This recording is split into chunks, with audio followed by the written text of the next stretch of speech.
उद्योगपती मुकेश अंबानी यांनी रिलायन्स ही गुजराती कंपनी होती आणि आहे आणि कायम राहील असं वक्तव्य केलं होतं। त्यालाच आता मनसेकडून जोरदार प्रत्युत्तर देण्यात आलंय। तुमची कंपनीच गुजराती असेल तर बोऱ्या बिस्तारा गुंडाळा असा हल्लाबोलच मनसे नेते संदीप देशपांडे यांनी केलाय।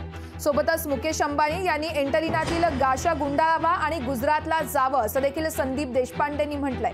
तर बुधवारी वायब्रंट गुजरात कार्यक्रमात उद्योगपती मुकेश अंबानी यांनी पंतप्रधान नरेंद्र मोदींसमोर आपली जन्मभूमी आणि कर्मभूमी गुजरात असल्याचं म्हटलं होतं। त्यालाच आता मनसेकडून जोरदार प्रत्युत्तर देण्यात आलंय।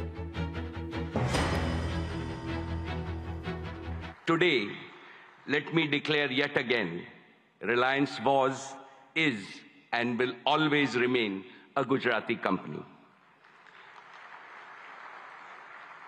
Each of Reliance's business is striving to fulfill the dreams of my 7 crore fellow Gujaratis. आम्हाला असं वाटलेलं की रिलायन्स ही कंपनी इंडियन कंपनी आहे, भारतीय कंपनी आहे, पण त्यांनी काल स्पष्ट केलं गुजराती कंपनी आहे आणि ते असंही म्हणाले की माझी कर्मभूमी गुजरात आहे। मग महाराष्ट्रात तुम्ही आलात कशाला? म्हणजे जमिनी आमच्या मराठी माणसांनी दिलेल्या तुमची कंपनी उभारण्यासाठी आणि तुम्हाला जर वाटत असेल ही कंपनी गुजरातची आहे, सगळा वाढ विस्तारा गुंडाळा, तुमचा अँटेलिया पण गुंडाळा, तर गुजरातला राहून बसा। महाराष्ट्रात तुमचं काम काय?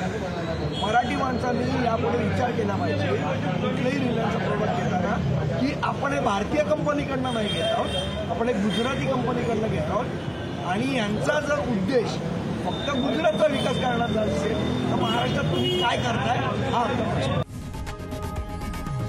लोकशाही मराठी ऐका, पहा, जागरूक रहा।